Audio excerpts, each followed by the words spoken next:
Hello guys, દુનિયામાં ગમે ત્યાં તમે જાઓ ને ભાઈ, પણ જે આ વાતાવરણ ખરું ને ગામડાની સિરિયલમાં ભાઈ જોવા મળે એ કોઈ જગ્યા પર નહીં જોવા મળે. એકદમ શાંત એરિયો, કોઈ માથાકૂટ નહીં, કોઈ જ રીક નહીં ભાઈ. આવી જિંદગી ભાઈ જીવવાની મજા જ અલગ છે.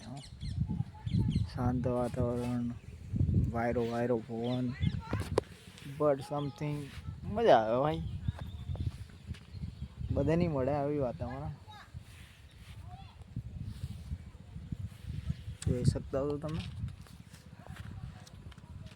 ભલે ઇન્કમ નથી પણ સુખ શાંતિની જિંદગી જીવી હોય ને ભાઈ, તમે એની વસ્તુ ગામડામાં જ જિંદગી જીવાય. સુખ સાહેબીની જિંદગી જોવી હોય ને ભાઈ. હા એ બટ માનું મેં સમથિંગ કે સિટીમાં ઇન્કમ હોય, પણ ભાઈ એ આની જે જિંદગી છે ને એ સિટીમાં નહીં મળે. સિટીમાં ખાલી કમાવા માટે જ સારું, બાકી અસલી જિંદગી છે ને ભાઈ ગામડામાં છે. વાતાવરણ શુદ્ધ વાતાવરણ, અને તમે જોઈ શકતા છો કેટલી હસી વાડિયા છે. વાતાવરણ ઠંડો વાયરો પવન. ગામડાના ઘરો બતાવું તમને લોકોને, પણ શાંતિ એમ. ગામડાના ઘરો બતાવું તમને. પહેલાંના ઘરો આવા ઈંટોવાળા ઘરો હોય, તાડપત્રી નાખેલી હોય, ઈંટોવાળા ઘરો.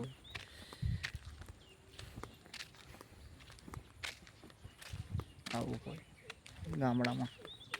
રૂડું ગામડું મસ્ત.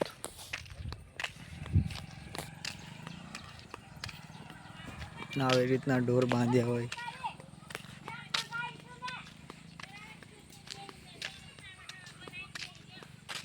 હા હોય ભાઈ ગામડું, રૂડું પારું ગામડું એક નંબર મસ્ત. આ રીતના ગાયો બાંધેલી હોય, ગાય બેઠી છે. આવા હોય ભાઈ ગામડા. મરઘી છે, મરઘીના બચ્ચા. આવું ખુલ્લું વાતાવરણ. આવા વાતાવરણની મેં ભાઈ આમ બેઠા હોય ને તો એક નંબર મજા આવે.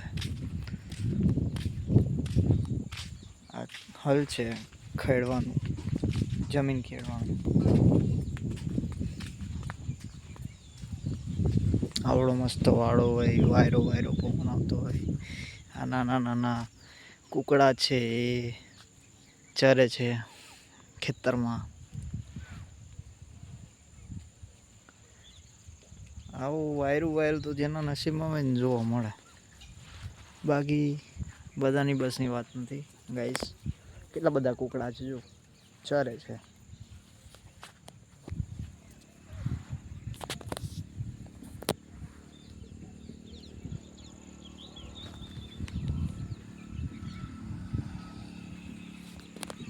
સામે ડુંગર છે,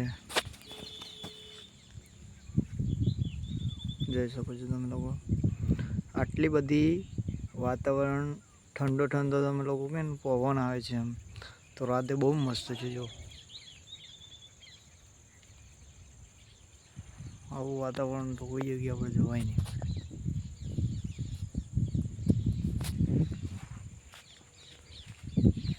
પોપટની કિલકિયારી. હવે પેલા વાયર પર પોપટ બેઠે છે.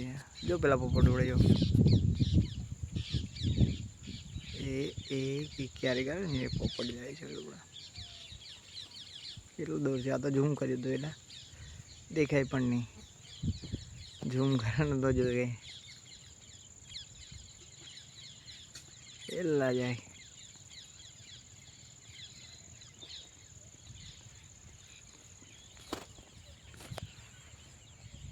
આટલી શાંતિ છે સિટીના મોલ કરતાં ગામડાની શાંતિ. સુકૂન ભર્યું એમ.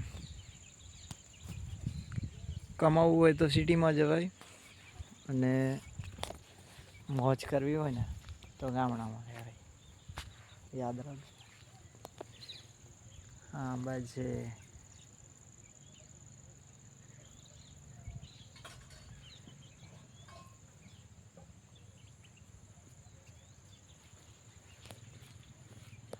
ચાલો તો મિત્રો આપણે મળીએ નેક્સ્ટ બ્લોગમાં. આવી નવી અપડેટ આપતો રહીશ. મારા જોડે રહેશે તો મજા આવશે તમને લોકોને વિડીયો જોવાની, એ બધું જાણવા મળશે એમ. કુદરતી વાતાવરણ શું છે આપણે બધું વિડીયોમાં નહીં પડતા, પણ બટ જે ઉતારવા જેવું હશે ને એ તો ઉતારીને નાખી દેજો, પણ મજા આવશે એમ. મારા જોડે બની રહેજો મિત્રો, અને લાઈક કોમેન્ટ શેર કરતા રહેજો અને મારી ચેનલને સબસ્ક્રાઈબ કરતા રહેજો, તો આગળ હું કંઈક કરી શકીશ તમારા સાથ સહકાર અને સપોર્ટ. ચાલો તો મળીએ નેક્સ્ટ વિડીયોમાં. મારા ભાઈઓ અને મારા ક્લોઝ ફ્રેન્ડો જેમ કે મને સપોર્ટ કરતા રહેજો. ચાલો મળીએ નેક્સ્ટ બ્લોગ.